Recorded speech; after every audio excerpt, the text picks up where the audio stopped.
we've got a Vichyssoise, which is like cream soup, which can be served hot or cold.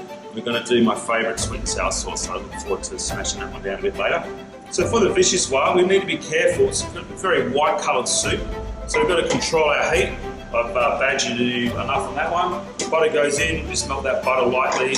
No colour on our onions, our leek, okay? None whatsoever. If we have a look here, format, we've got onions, leeks, milk, potatoes, cream and some garnish later on. So pretty straightforward. Get our onions in now. So you can hear it's not really hot. It's just warm enough to get a bit of heat into that veg.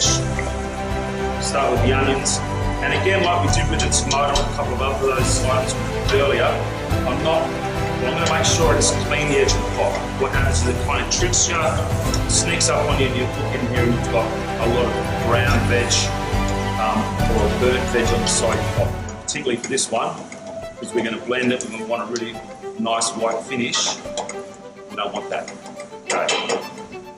Leeks go in. So what I'm thinking when I think about soups is when I go around and I eat out a fair bit, probably the soups is something, the classic soup on a menu these days. In Perth in particular, you don't really see a classic soup. Obviously we just finished summer, but coming into winter you'll see a few in your little cafes where they have their little cauldron there, a lovely pumpkin or a carrot soup or something. They'll do those takeaways, but on menus these days you don't really see a lot of soups. So it's something, I love a good soup, and it's always a bit of a one-pot wonder. So just be mindful when you're out there, try a soup, try a cafe soup, see what they're like.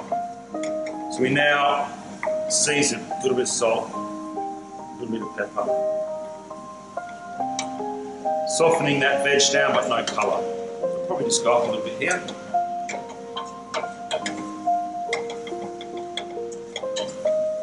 Okay, so if we look at the method, step one is melt the butter, we've got our veg going in, all done.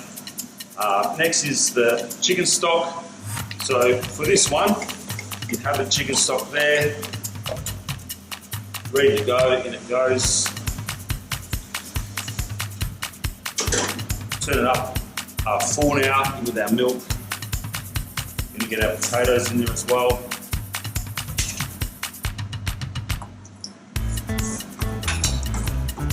Mix it around. So I'm not going to have a taste now. I'll let that come back to the boil, and then start the next part of the Vichyssoise. Probably look at the sweet and sour. Again, faster cooking, multitasking, very important. So we've got our Vichyssoise here. Potatoes are nice and soft. It's a good colour. There's no burnt veg floating around at the top of the pot here. We've got a fish with some cream. Blend it, and I'll show you the two sauces. Okay, chefs, I've just blended the Vichyssoise here. Now I need to just finish it off. I'm going to add a little bit of cream to that. Just fix that. I'm going to put in our cream. That basically is that soup done. So what we would do for this, obviously if we were having it as a hot soup, we could serve that. If you've got an issue with a blender, there's a couple of things. We've blended it. You don't really need to blend it if you don't want to. Classically, you probably would. But you could use an upright blender. It doesn't have to be a stick blender like this one. It could be a multitude of things, as long as we get something at the back end of this looking like a puree of some kind, even an old vegetable or something like that would be quite good. You just serve that. I'm only doing a little dish for you to have a look at. A little bit of garnish on top.